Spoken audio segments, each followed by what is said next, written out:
meu irmão, paz do Senhor, minha irmã, aqui pastor Léo Mariano, e nós estamos começando mais um programa Conversando à Luz das Escrituras.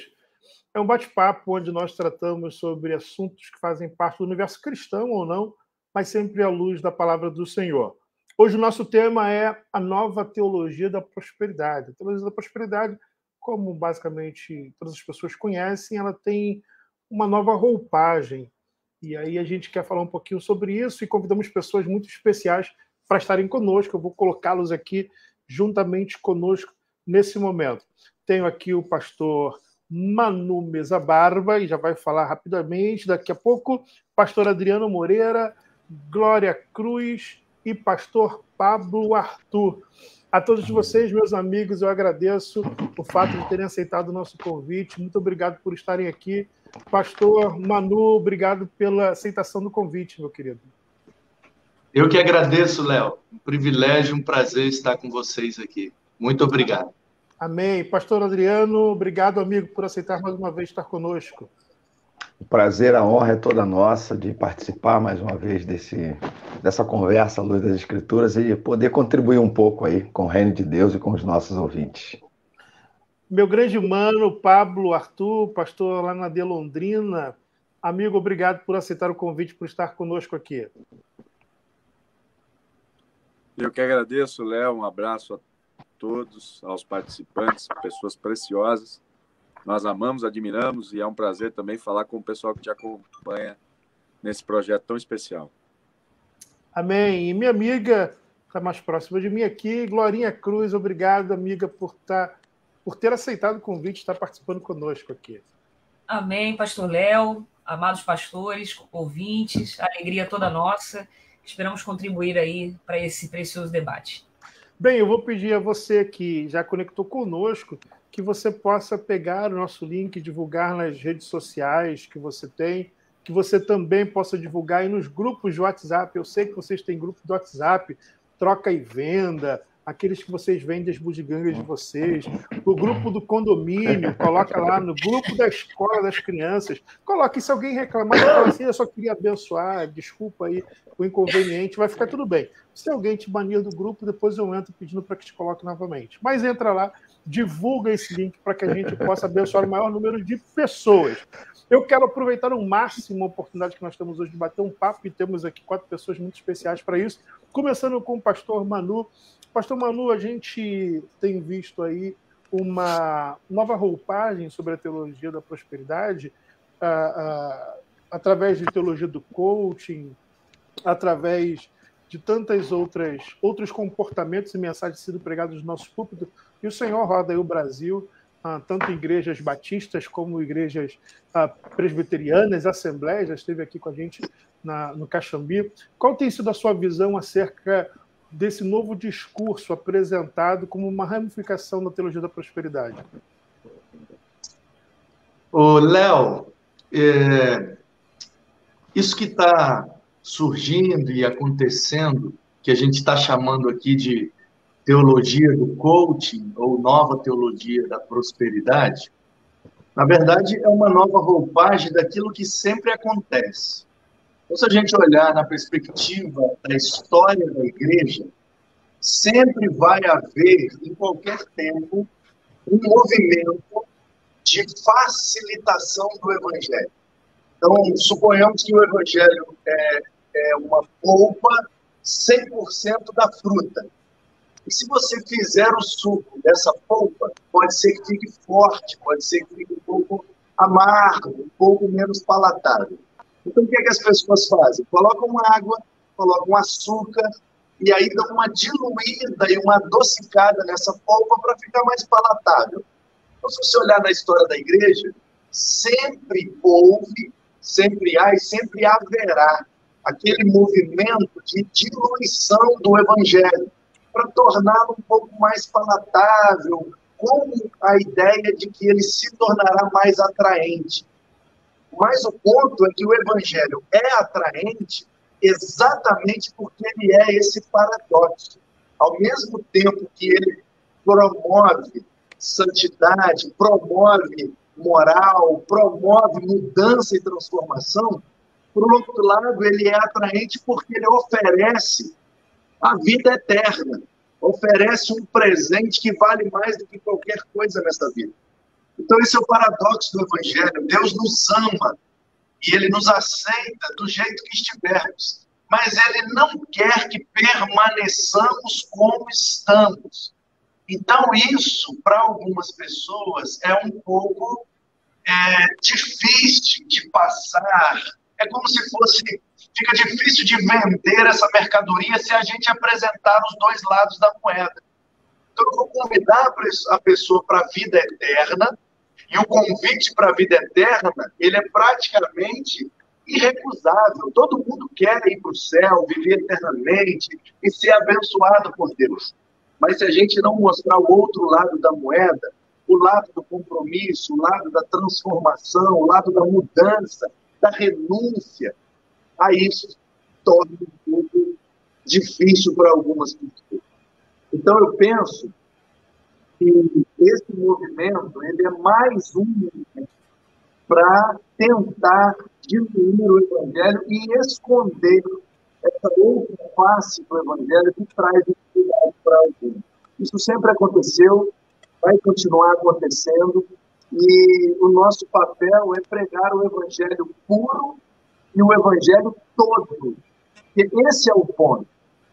O Evangelho todo. Teve um congresso de evangelização mundial, ele aconteceu em 74 na cidade de Lausanne, na Suíça. E eles ficaram ali conversando, discutindo, debatendo sobre a evangelização do mundo. E o ministério do Billy Graham foi um dos grandes promotores desse evento. No final das contas, a pergunta que eles queriam responder é como apresentar o Evangelho ao mundo da maneira mais bíblica possível. E aí saiu, depois de vários dias de reflexão, uma máxima, uma frase que sintetizou o resultado daquele congresso. E a frase é: o Evangelho todo, para o homem todo, a todos os seres humanos. Então, daí a ideia do Evangelho integral, que acabou virando uma vertente chamada missão integral, que foi um pouco distorcida, deturpada, mas a essência é Lausanne 74. E a ideia daqueles homens que estiveram ali é que não podemos apresentar o Evangelho, a metade que atrai, a metade que agrada. Devemos apresentar o Evangelho todo, porque o Evangelho quer tratar do homem todo. O Evangelho é para seres humanos. Então, acho que isso já começa a nortear a nossa conversa e já começa a abrir um horizonte para a gente perceber o que realmente está acontecendo.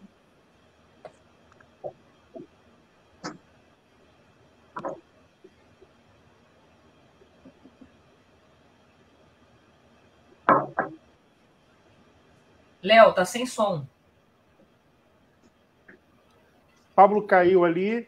Vou chamar aqui, então, Glorinha, participação, minha amiga.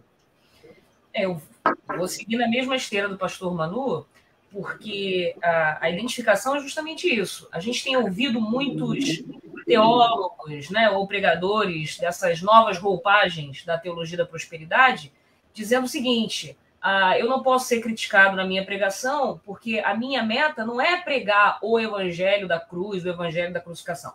É um aspecto do evangelho que é a consolação, a graça, o amor, a benignidade, como se o evangelho pudesse ser dissociado.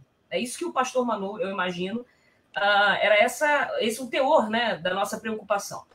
A ideia de que você pode divorciar a mensagem da cruz da mensagem da graça, a mensagem da justiça da mensagem da misericórdia. Como se a gente tivesse um retalho de ideias, uma colcha, um mosaico, e o evangelho fosse uma mistura e você pudesse ir separando as partes agradáveis das outras. Sendo que não é possível. Né? Não é possível compreender a graça sem a lei. Não é possível ter o Novo Testamento sem a gente compreender toda a base, a plataforma do Antigo Testamento. Não é possível entender a misericórdia de Deus sem a justiça. Então, eu acho que a gente não está falando em códigos aqui, até porque eu imagino que a igreja brasileira como um todo já está bastante acostumada a esses discursos para entender os pontos críticos, né? Saber que existe uma ênfase na hipergraça, no materialismo, um certo desprezo, embora velado. Isso nunca vai ser dito. Eles nunca vão dizer que desprezam a ideia de eternidade, a ideia da volta de Jesus, não. Mas o foco deles, obviamente, não é mais isso, né? É um evangelho voltado para a terra. Então, em resumo, se é que eu posso dizer isso, a nossa preocupação é isso. É o retalho que eles têm feito da mensagem, né? Eu não posso ser um pregador de uma parte do evangelho. Eu não posso pegar a minha Bíblia e destacar aspectos, textos, e divorciá-los do todo da mensagem, né? E principalmente do centro da mensagem, que é a cruz de Cristo. Paulo vai dizer isso: eu prego Jesus crucificado. Se nós não pregarmos a cruz, nós não estamos pregando o evangelho. Não adianta você dizer que não, mas Deus me chamou só para uma parte. Não. Então, você pode pregar outra religião, mas não vem dizer que é cristianismo e não queira ocupar o púlpito de uma igreja, né? Então, falando aqui em termos mais claros, até para dar oportunidade para os demais pastores, eu acho que o coaching, por exemplo, pode funcionar dentro de um contexto corporativo, no mercado de trabalho, dentro das limitações nas quais ele nasceu e às quais ele deve ficar restrito. Ele não pode ser trazido para ser aplicado no contexto de missões, no contexto de igreja, no contexto espiritual. Aí não, porque nós já temos uma mensagem, nós já temos um centro e nós não podemos abrir mão de nenhum aspecto dela sob pena de comprometer o todo. Obrigado, minha amiga. Pastor Pablo, sua participação, meu amigo.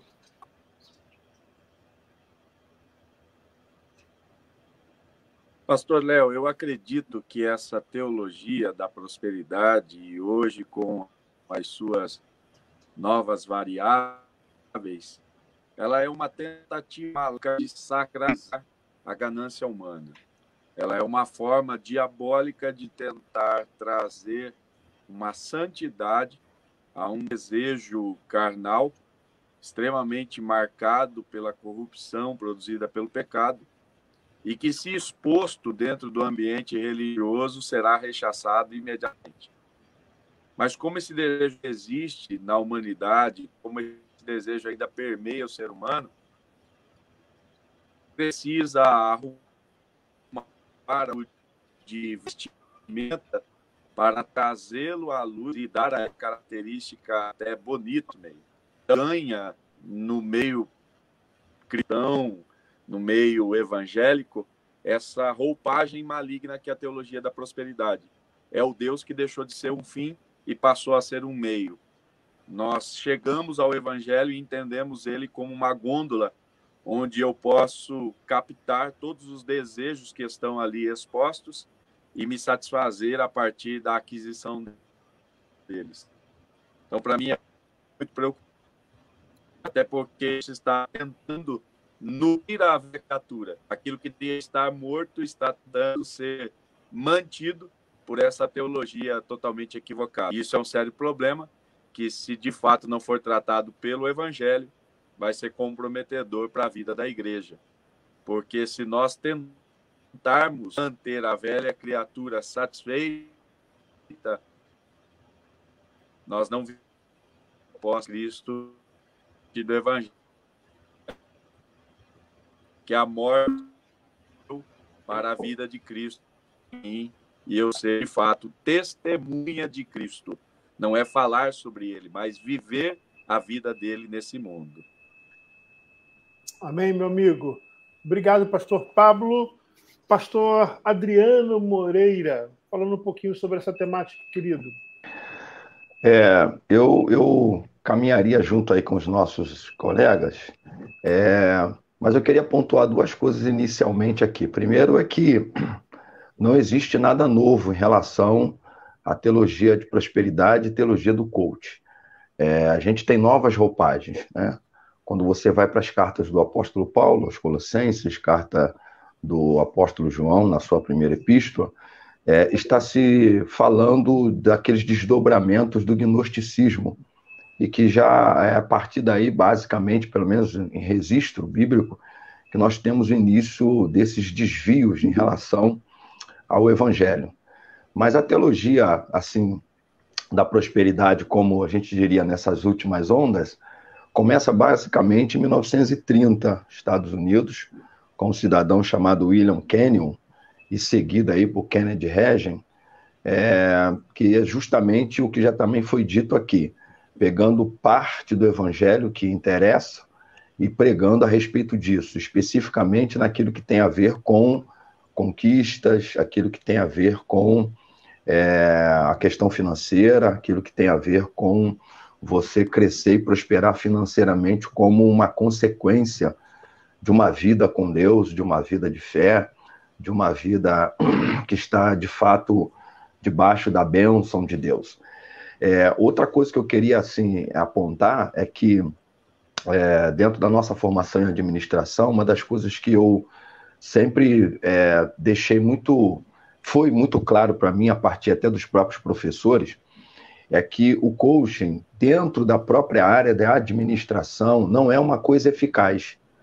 Por quê? Porque tanto a teologia da prosperidade como essa nova roupagem do coaching, ela na verdade, centraliza o homem como a solução final em relação ao seu empreendedorismo, em relação à sua conquista, em relação ao seu sucesso, porque o coaching agora, nessa nova roupagem, ela simplesmente também fica fazendo com que o cidadão entenda que ele tem a sua solução, ele é a resposta das suas próprias perguntas, tá? De forma assim bem brutalmente respondida aqui, e isso não funciona, mesmo dentro do próprio gueto, vamos chamar, né, da administração, da área dos negócios, do empreendedorismo, enfim, não funciona porque a gente já sabe, não precisaria nem do evangelho para nos esclarecer isso, que o homem não tem todas as respostas, o homem não pode ser a solução dos seus próprios problemas em si, ainda que as escrituras nos ensinem que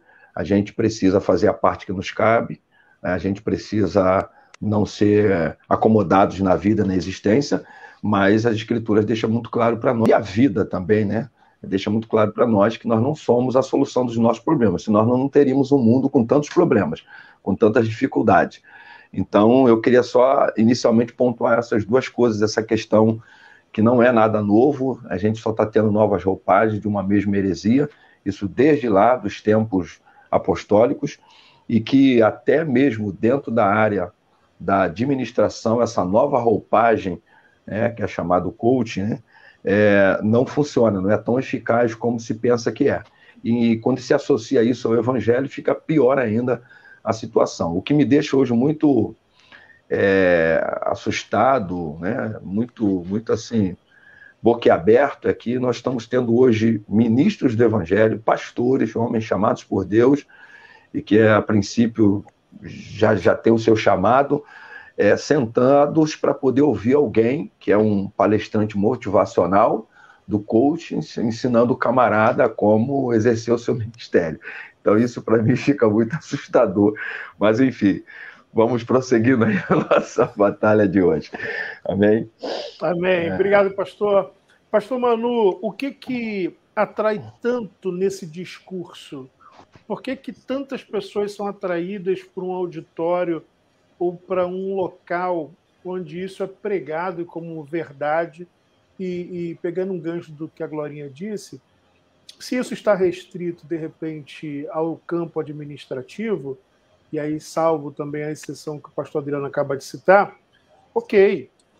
Então, você tem que motivar realmente sua equipe, você tem que fazer com que o camarada se sinta disposto a ir além, e você gera dentro do cara, de repente, aquele desejo de competição, que é natural, uma competição de mercado, isso é natural, dentro do campo comercial. Agora, quando a gente traz isso para dentro da igreja, a gente sabe que isso produz diversos danos, e vocês pontuaram isso muito bem. Agora, o que tanto atrai as pessoas, e por que as pessoas são tão atraídas por esse tipo de linguagem? Pastor Léo, o problema do ser humano, ele é o mesmo desde Gênesis 3.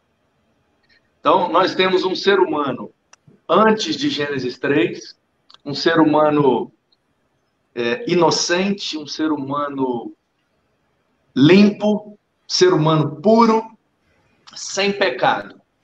Agora, de Gênesis 3 para frente, nós temos um ser humano caído. Um ser humano que agora tem uma natureza pecaminosa, uma tendência natural ao pecado.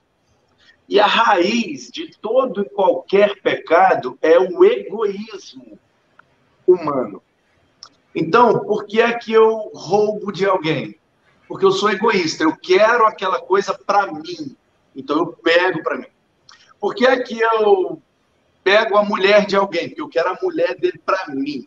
Porque, percebe? Então, todo pecado, lá em sua fonte, ele é motivado pelo egoísmo humano. Então, ao longo da história da igreja, como pontuou muito bem aí o nosso querido amigo, remontando aos tempos neotestamentários, com a heresia do gnosticismo. Então, no primeiro século da igreja, a gente já tem uma proposta filosófica do evangelho que é um pouco mais atraente do que o evangelho puro e simples, que é o gnosticismo. Aí depois nós temos o docetismo. Então, para quem está nos ouvindo e não está muito habituado com esses termos, eu vou explicar de maneira muito simples, mas pelo menos para o pessoal acompanhar a gente no raciocínio. Gnosticismo é uma linha da filosofia cuja raiz é a palavra gnose. Gnose no grego é conhecimento. Então, o gnosticismo, em síntese, ele é a proposta de que, através do conhecimento, a gente pode crescer, amadurecer, progredir, prosperar e chegar, inclusive, ao relacionamento íntimo com Deus. O conhecimento é ruim? Nunca foi, nunca será. Inclusive, a Bíblia nos orienta a buscar conhecimento e sabedoria. Qual é o problema, então, do gnosticismo? É que ele coloca o conhecimento como prioridade para o ser humano. E a nossa prioridade não é conhecer, a nossa prioridade é sermos conhecidos por aquele que nos criou para ser adorado e ter um relacionamento conosco. Então, o conhecimento tomou o lugar da primazia do ser humano, que é relacionar-se em adoração com o seu Criador. Aí vem o docetismo, que a raiz é a palavra dokeu, que é o verbo grego parecer. Então é tipo o denorex, parece, mas não é. Então, o gnosticismo pregava, em essência, que a matéria é má, o espírito é bom. Então, que heresia isso produziu? Que Jesus pode não ter sido encarnado, porque se ele encarnou, ele habitou numa matéria que é má, logo ele cometeu pecado. Aí o João escreve a carta, e não por acaso, tanto na primeira carta como no seu evangelho, ele começa dizendo, o verbo se fez carne. Eu encostei nele, eu vi ele era de carne e osso. Aquele que professa que Jesus veio em carne, esse é nascido e filho de Deus. Por que é que o João está batendo nessa tecla? Para combater o gnosticismo. Porque, num primeiro olhar, o gnosticismo é algo maravilhoso. Olha, a gente vai buscar o conhecimento, porque a nossa matéria é má, e através do conhecimento o nosso espírito vai progredir e evoluir. Olha que ideia fantástica. Porém, o fim dessa ideia é uma grande heresia.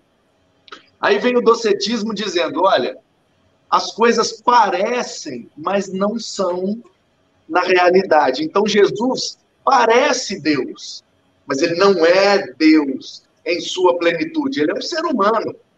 Portanto, o que é que estava faltando aí? A perspectiva que nós chamamos na teologia de união hipostática, que Jesus conseguiu ser 100% humano, sem deixar de ser Deus, abrindo mão da sua glória, esvaziando-se da sua divindade, porém sem deixar de ser plenamente divino. E a mente humana tem dificuldade de compreender isso. Como que alguém é 100% divino e 100% humano ao mesmo tempo? Porque 100% de uma natureza mais 100% de outra natureza vai dar um ser humano com 200%. E Jesus não era 2, Jesus era um só. Ele é um só. Então, como é que você junta 100 mais 100 e a soma continua dando 100? Continua dando um ser humano integral. Aí é o conceito da união hipostática, que vai dizer que essas naturezas se fundem sem perder de qualidade ou de essência. E aí eu uso uma ilustração muito simples para explicar como isso pode acontecer. Então, você imagina que você tenha um copo com um achocolatado, Nescau, Toddy, seja qual for. Então, um copo de 100 ml. 100 ml de achocolatado. No outro copo, você tem 100 ml de leite. 100 ml de um copo, 100 ml no outro copo. Você vai jogando o achocolatado dentro do leite, vai misturando. Daqui a pouco você tem um copo com 100% daquele leite e 100% daquele achocolatado, misturados, e agora não tem como dissociar mais. Isso é a união hipostática em Cristo. Então, não é porque eu não compreendo uma coisa que ela não seja verdade. E era nisso que se apoiava o docetismo. Aí o João escreve sua segunda carta, o Judas também escreve uma carta para combater essa ideia, que era muito atraente, muito inovadora, mas era pouco cristológica. Aí depois vem o Cerinto, um cara que diz que nós estamos salvos e que a gente, então, agora está livre em Cristo para viver todo e qualquer prazer. Aí o cara começa a pegar os prazeres carnais e mundanos do mundo greco-romano e trazer para dentro da igreja. E aí produz essa ideia chamada serentismo, o que viola, o que quebra drasticamente o princípio da santidade e da santificação de todo crente, de se afastar e fugir das coisas carnais para que o fruto do Espírito seja gerado em nós.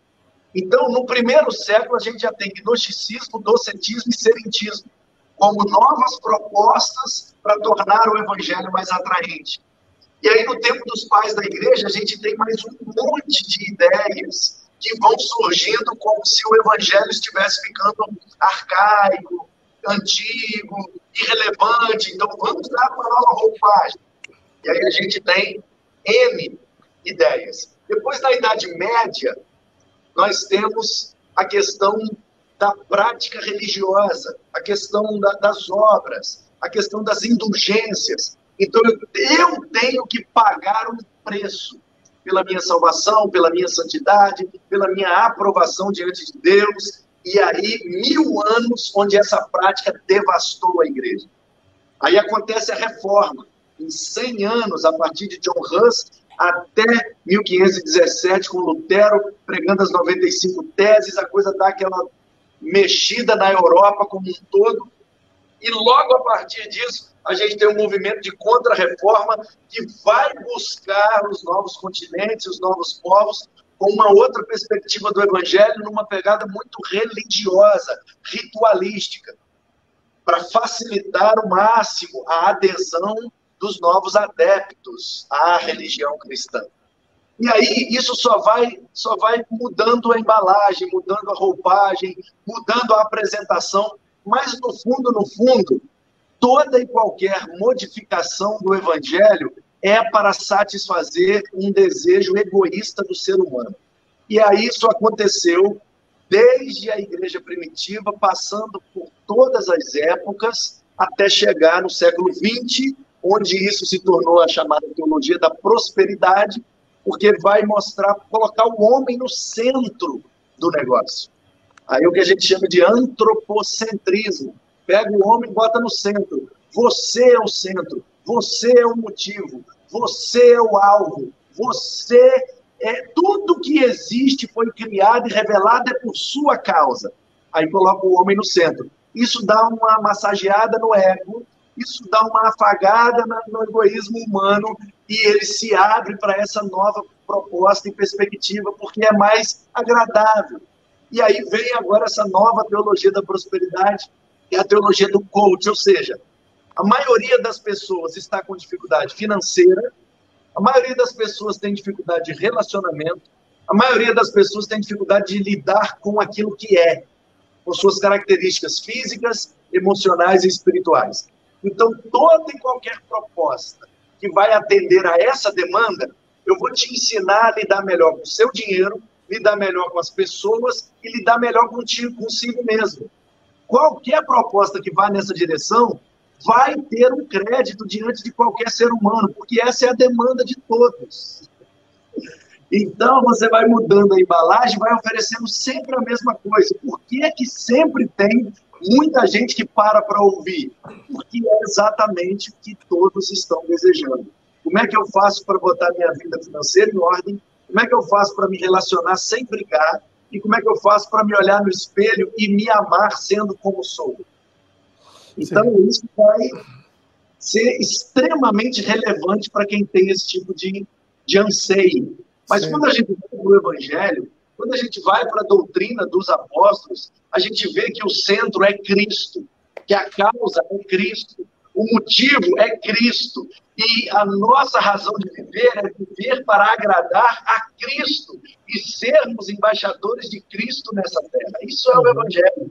Só que aí eu preciso me olhar no espelho e reconhecer que eu sou falho, que eu sou limitado, que eu não tenho nada demais, a não ser que sou criado por Ele, criado e eleito por Ele para um relacionamento com Ele, a partir da salvação, gerando toda uma vida de intimidade com Ele, onde o foco é Ele. E eu preciso diminuir, porque a proposta do Evangelho é que o último vai ser o primeiro. É que quem serve é que tem mais autoridade. Então o Evangelho vai colocar de cabeça para cima toda a perspectiva e proposta das relações humanas. Só que isso produz em mim algo que é amargo, é difícil de aceitar. Porque aí eu tenho que me anular, eu tenho que me humilhar, eu tenho que reconhecer que eu não presto, que eu não valho nada, e que se não fosse a graça de Deus, nem vivo eu estaria. E aí, essas duas propostas vão chocar uma com a outra, e é claro que toda proposta que for facilitar e amassagear o ego vai ser mais ouvida, vai ser mais aceita. Amém.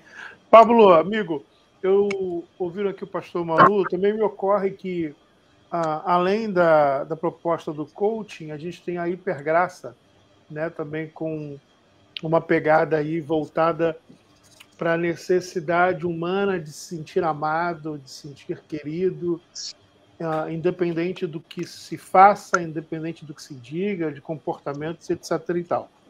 Então, existe, dentre o discurso dessa moçada, aqueles que estão focando nessa questão do cara, você vai, só que, além disso, o cara associa a ideia de que nós somos irresistíveis para Deus, que Deus não nos resiste, Deus não consegue.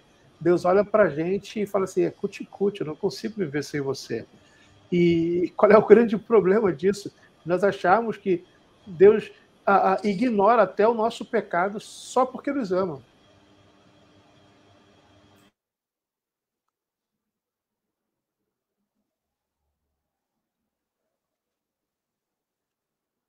Acho que o Pablo está com delay. Glorinha, sobrou para ti a mesma pergunta. Amém. Eu acho que, no final das contas, pastor Léo, a gente está vivendo um tempo, como já foi traduzido aqui, não é novo, ao longo da história da igreja sempre aconteceu, sempre vai acontecer, que é a nossa dificuldade de lidar com essa visão do Cristo, que ao mesmo tempo que é Salvador, é Senhor. O problema da hipergraça é que ela tem facilidade em entender o Jesus Salvador, aquele que limpou os meus pecados, mas não consegue compreendê-lo como Senhor. Quer dizer, ele limpou o meu passado, mas ele quer governar o meu futuro. Então, Jesus como Salvador limpou o passado. Jesus como Senhor governa o futuro. E se ele governa o futuro e ele é Senhor, vale o mandamento dele. Vocês são meus amigos, se fazem o que eu mando. Então, existe um padrão ético, um padrão moral, um padrão de relacionamentos, um padrão de vida que é dado pelo conteúdo normativo, o conteúdo doutrinário do ensinamento do Senhor. Então, a hipergraça é isso. Você anula um aspecto fundamental da vida cristã, que não é apenas a graça que cuida do passado, é a graça que rege o futuro. Então, a partir de hoje, limpo restaurado, regenerado, no sentido, né, arminiano do termo. Mas, assim, uma vez que nós, convertidos, digamos assim, limpos pelo Senhor, nós temos agora justificados a missão de continuar o processo de santificação. Então, no final das contas, essa hipergraça não é uma hipergraça, é uma subgraça. É a tal da graça barata, né, para usar aquela referência do Dietrich Bonhoeffer, que é a graça sem cruz, é o perdão sem confissão de pecado, é a Santa Ceia sem o arrependimento. Né? Então, assim, a gente, mais uma vez, vai tirando parte da Bíblia que nos são desconfortáveis, mas sem as quais o evangelho não faz sentido. Né? Então, o problema da hipergraça é isso. Ela não é uma hipergraça. Ela é uma subgraça. É uma graça muito pequena, porque ela só se restringe a me perdoar, a me tolerar, a me aguentar, né? Como você disse. Eu sou tão bom que Deus tem que me aceitar como eu sou irresistível, não é nem mais a graça irresistível, eu é que sou irresistível. Então, assim, de alguma forma, eu estou sempre no centro e a gente esquece que Jesus é Senhor. E se Ele é Senhor, a obra que Ele fez na nossa vida de regeneração, ela continua, ela progride, agora através do caminho da santificação. E esse é um caminho difícil, todos nós sabemos, é um caminho progressivo, né? E é um caminho inevitável. Todo cristão nascido de novo agora vai crescer. Ele, como o bebê que nasce outra vez, ele não vive bebê a vida inteira. Ele precisa aprender a comer, aprender a falar, aprender a andar, aprender a se relacionar, aprender a viver. Então, a gente passa a viver a nossa vida a partir desse parâmetro. O parâmetro de santidade dado pelo Jesus Senhor. Ele é Salvador e Ele é Senhor. Se nós compreendermos isso de uma maneira bíblica, real, sincera, não tem outro caminho para nós. Nós vamos refletir essa realidade em todos os nossos relacionamentos, em toda a nossa vida. Aí sim, a graça fica cara. A graça expressa o seu real valor, né? Que é o valor da graça que nos capacita a não pecar. A graça que nos capacita a viver em santidade. Essa graça, sim. Essa é a graça que o mundo não consegue compreender. E nenhuma ideologia ou filosofia consegue garantir o homem, a não ser através da fé em Cristo Jesus. Pastor Adriano, o senhor também aí como pastor de igreja, sabe que, de repente, muitos pares nossos, eles acabam cedendo a esse discurso justamente para conseguirem o que o pastor Manu falou brilhantemente ali, que são adeptos, né? A gente vive uma geração de adeptos, de seguidores. Então, para que eu não perca, de repente, os membros, dos membros da igreja, para que eu não perca, de repente, as grandes ofertas ou grandes dízimos, eu vou adequando uma questão e outra do discurso da teologia do coach, teologia da prosperidade ou hipergraça. Eu não uso toda ela, mas uso alguma coisa para manter o pessoal ali. Só que misturar verdade com mentira dá mentira, né?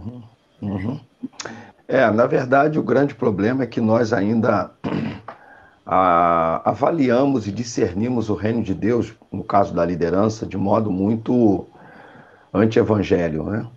Jesus, na parábola do semeador, ele nos ensina uma coisa muito interessante. Deus não nos deu a capacidade para reunir. Deus nos dá a autoridade para se multiplicar.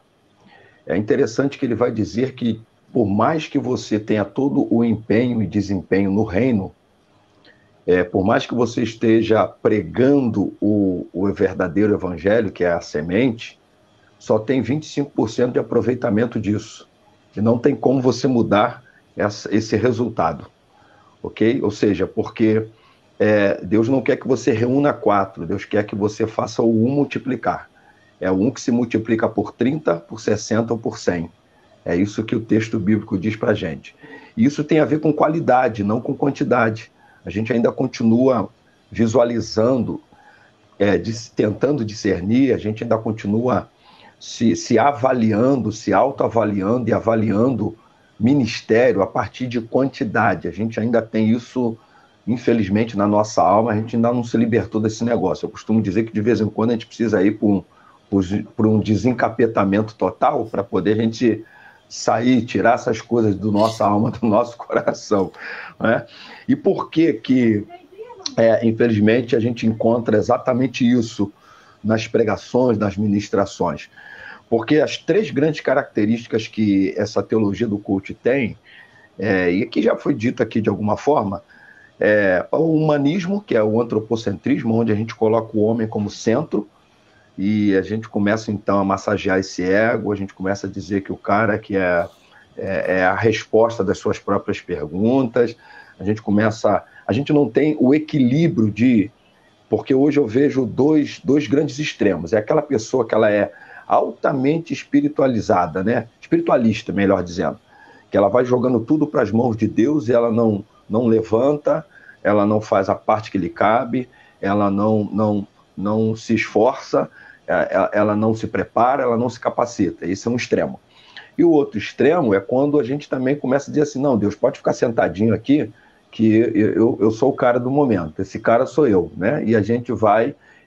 e é isso que a teologia do coach e da prosperidade ela acaba fazendo, ela vai tirando Deus acaba sendo o gênio da lâmpada, que só aparece para poder cumprir os seus desejos, ele é a fada madrinha, que só vem para cumprir os seus desejos, mas você é o centro. Então, uma das características é essa, o humanismo. A outra é o materialismo, porque teologia do coach, teologia da prosperidade, todas essas outras teologias, elas acabam levando muito à conquista do objeto, à conquista do material, à conquista da coisa para o hoje e para o agora. Como já disse aqui a Hermann Glauss, exatamente isso. A gente vai perdendo a perspectiva da eternidade. Basicamente, você quase não ouve mais pregação sobre volta de Cristo, pregação sobre encontro com o eterno Deus, pregação sobre a eternidade. A gente só está falando do hoje, do aqui e do agora. Parece que nós estamos meio naquela teologia dos testemunhos de Jeová, que a gente vai continuar por aqui, a gente não faz parte de 144 mil, a gente vai continuar aqui como aquela grande multidão. É um negócio muito doido. E aí a gente ainda tem uma outra característica dessa teologia do coach, que é o ceticismo. Porque o que acontece? Quando você começa a dizer que o homem é o centro e começa, então, a estar direcionado para a materialidade das coisas, o materialismo, a gente não depende mais de Deus. A gente não tem mais a dependência de Deus. Deus fica sendo, assim, fica aí. Dá uma força aí, Jeová, mas eu estou conquistando sozinho, eu estou indo sozinho. Então, Deus vai ficando de lado. A gente vai se tornando mais incrédulo possível, e eu costumo muito dizer isso, que onde nós temos mais incrédulos, infelizmente, é dentro do meio evangélico, porque a gente acaba na praticidade, na nossa religiosidade, deixando Deus em segundo plano, ou talvez até em último, onde nós estamos em primeiro lugar, estamos como o centro das coisas. Então, pastor Léo, a grande verdade é que a liderança hoje está olhando por essa perspectiva de quantitativos, de quantidade. E aí hoje essas coisas é que atraem mais, e como já foi dito aqui, a salvação é graça, é gratuita. Eu não preciso fazer absolutamente nada para ser salvo. Porém, entretanto, não obstante, todavia, o salvo tem que andar no discipulado. Aí sim, discipulado tem preço. Jesus já deixou isso muito claro. Mateus 16, 24. Se alguém quiser vir após mim, negue-se a si mesmo. Opa, já começou aí o sacrifício. Tome sobre si a sua cruz e depois siga-me. E é esse que é o problema. A gente quer tudo de graça, mas de graça no seu total do de graça, onde a gente não tenha preço nenhum a pagar, de discipulado nenhum, e que seja tudo só no alavante divino da nossa vida espiritual. Obrigado, meu pastor. Isso aí, meu pastor. Eu costumo dizer que conversa boa passa muito rápido, né? Coisa boa passa rápido. É verdade. Uma linguagem mais popular, alegria de pobre dura pouco. Então, a gente está com praticamente 10 minutos aí para encerrar. Eu vou dar 3 minutos para cada um de vocês fazerem uma síntese da importância de nós, enquanto cristãos, voltarmos o nosso olhar para Cristo e este crucificado, como dizia Paulo, e entendermos que isso que parece novo, que parece uma novidade de vida, na verdade, não carrega nenhuma novidade de vida, ao contrário, nos afasta do Evangelho. Eu costumo dizer que esses irmãos que foram alcançados por essa mensagem continuam como povos não alcançados, porque o evangelho não os alcançou. Então, eu queria que a gente deixasse uma mensagem para essa turma que talvez só conheça esse Cristo que foi pregado a eles, um Cristo histórico, um palestino, um judeu muito bom, que disse boas coisas e que fez boas coisas, mas não conhecem o escândalo da cruz.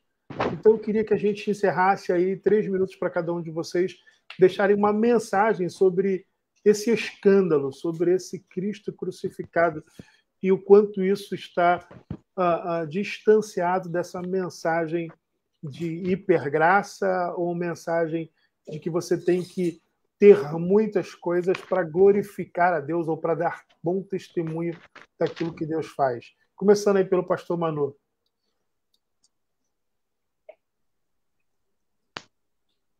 Pastor Léo Mariano, eu quero somente agradecer por ter participado dessa conversa que edificou muito a minha vida. A maneira como a Glória percebeu a graça e a hipergraça como subgraça foi muito relevante, muito impactante. Eu quero louvar a Deus pela vida dela e pela percepção que ela tem e passou para nós. Também o pastor Adriano, na perspectiva na parábola do semeador, onde você tem 4 situações onde apenas uma funciona. Então, por isso ele usou a expressão de 25% e temos que multiplicar. Então, eu fui muito abençoado e aprendi muito. Eu quero louvar a Deus e agradecer a vocês pelo privilégio de ter participado disso aqui. Louvo a Deus pela vida de vocês. Muito obrigado. Deus abençoe. Amém. Glorinha. Sim. Pastor Léo, eu deixaria aqui como conclusão, né, à guisa de tudo que foi falado, um texto que a gente conhece muito, né, de Romanos, capítulo 8, a parte final, do versículo 33 em diante, que ele pergunta, eu vou já partir para a parte final, né, quem nos separará do amor de Cristo? A tribulação, ou a angústia, ou a perseguição, ou a fome, ou a nudez, ou o perigo, ou a espada? Como está escrito, por amor de ti somos entregues à morte todo o dia. Somos reputados como ovelhas para o matadouro, mas em todas estas coisas somos mais que vencedores por meio daquele que nos amou. Pois estou certo de que nem a morte, nem a vida, nem os anjos, nem os principados, nem as potestades, nem o presente, nem o porvir, nem a altura, nem a profundidade, nem alguma outra criatura poderá nos separar do amor de Deus que está em Cristo Jesus, nosso Senhor. Então, o que eu penso a respeito desse texto é que ele tem sido muito mal interpretado, né? Porque o que essas ideologias, essas filosofias, confissão positiva, coaching, prosperidade, como a roupagem que eles quiserem adotar, todos eles têm em comum um erro de querer propor vencedores. Né? Os vencedores nos relacionamentos, como disse o pastor Manu, os vencedores das questões pessoais, nas questões financeiras, mas o Evangelho propõe que nós sejamos mais que vencedores. Porque você vencer do ponto de vista pessoal, financeiro, material, é uma vitória, mas é uma vitória... É do tipo, você não precisa ganhar para vencer, né? Exatamente. E nós propomos mais do que isso. Nós somos mais que vencedores. Por quê? Porque o Evangelho real lida com nudez, com fome, com espada, com perseguição, com altura, com profundidade, em perigos, em todo tipo de situação adversa. E nisso, Cristo nos propõe. Se nós passarmos por isso, por amor de Deus, então nós não somos vencedores, não.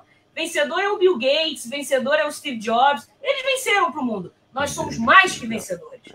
Porque nós vencemos aquilo que o mundo não pode vencer, que é o próprio mundo. Nós vencemos o mundo, o diabo, a carne. Por quê? Por amor a Cristo e pela graça de Cristo.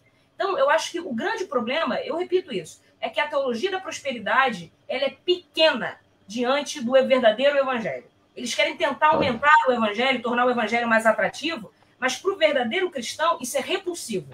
Nós estamos mirando em coisas mais altas, né? Nós estamos olhando para a eternidade, para o galardão, para a recompensa do cristão, que é estar com Cristo para sempre. Diante dessa realidade, qualquer coisa aqui na Terra que nos ofereçam é pouco, né? Então, eu acho que o meu desejo, o desejo de todos nós aqui, é que a igreja brasileira seja outra vez reavivada com essa verdade do Evangelho, que Deus nos chamou para ser mais que vencedores, e não meramente vencedores. Pastor Manu, fala, amigo. Eu aceito. Faz o apelo, Glorinha. Faz o apelo que eu aceito. Muito bom, isso aí. Pastor Adriano. Eu quero só deixar um texto que também até já foi citado aqui, eu não lembro por quem, mas de alguma forma foi citado, que seria um conselho não só para todos os líderes que estão nos assistindo, você que é um pregador, você que é um pastor, você que é um professor de escola bíblica, enfim, você que lidera no reino de Deus, na obra de Deus, e a você que é o liderado, que é a ovelha, que também está ali ouvindo a muita gente e aprendendo de muita gente.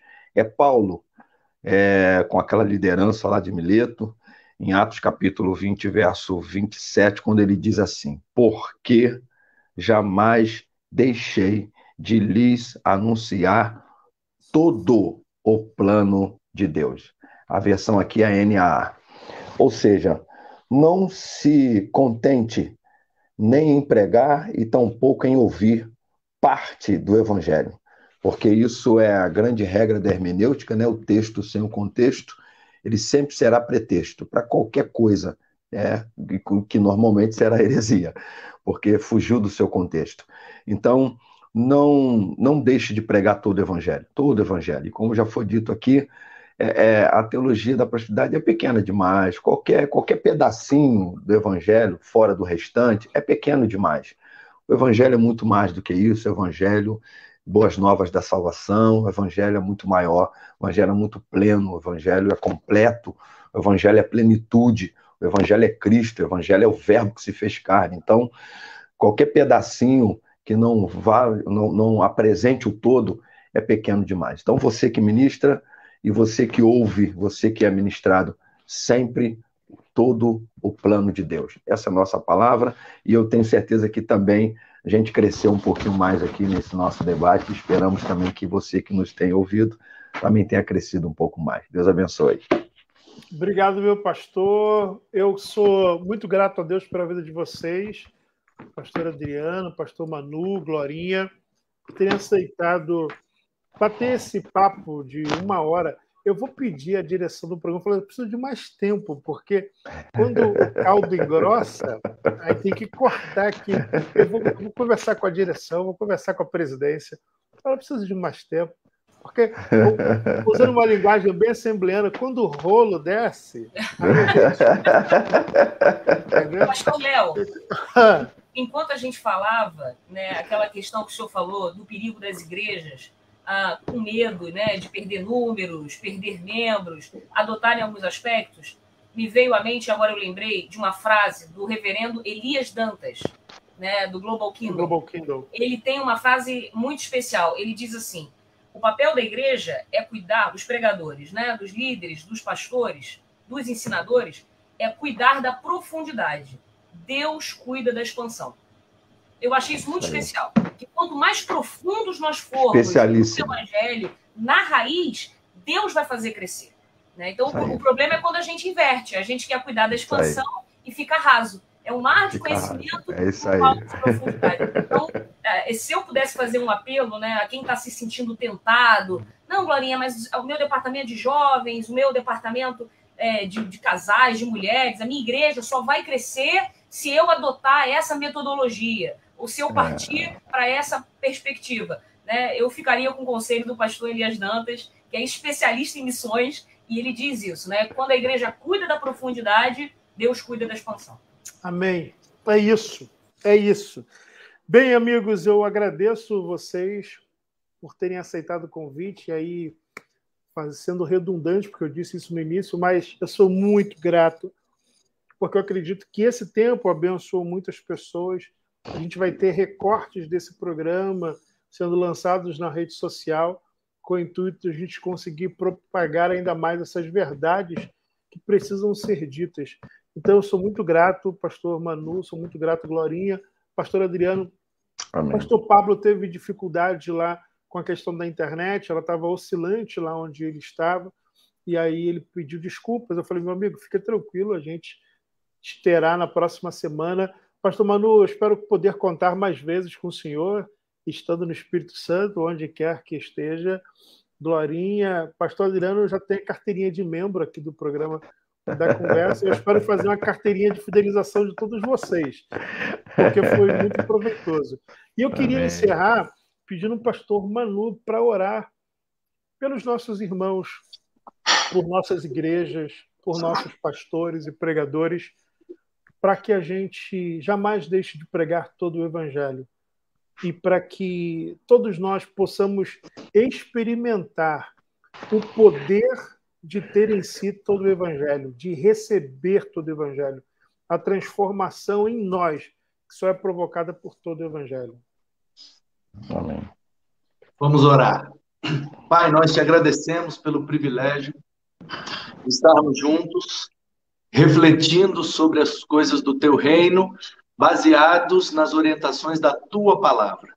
A minha oração é que o teu povo, o teu rebanho, que a tua igreja tenha somente a tua palavra como regra de fé, de prática e de orientação para a vida desse povo que te serve, que te busca e que precisa dar ouvidos às verdades da tua palavra. Que a tua palavra continue sendo lâmpada para os nossos pés, luz para o nosso caminho, que a tua palavra continue sendo a fonte da nossa revelação, a fonte onde o Senhor se revela a nós, e que a tua igreja esteja cada vez mais firmada na pessoa bendita de Jesus e na sabedoria abençoada da tua palavra para nós, que o poder, que a persuasão, o convencimento do teu Espírito possa alcançar o teu povo para essa direção. Que tudo seja feito para a glória do Senhor, expansão do teu reino e pregação da tua palavra. E assim seja para a tua glória, em nome de Jesus. Amém. Amém. Deus abençoe todos vocês, meus irmãos que estiveram aqui conosco até agora. Amanhã estaremos de volta falando sobre abuso de autoridade. Eita. Até onde deve ir a liderança cristã. Então, amanhã, mais um tema para nós conversarmos. Fiquem agora com o programa Momento do Clamor. Que Deus te abençoe e até amanhã, permitindo o Senhor. Um abraço a todos, a paz do Senhor.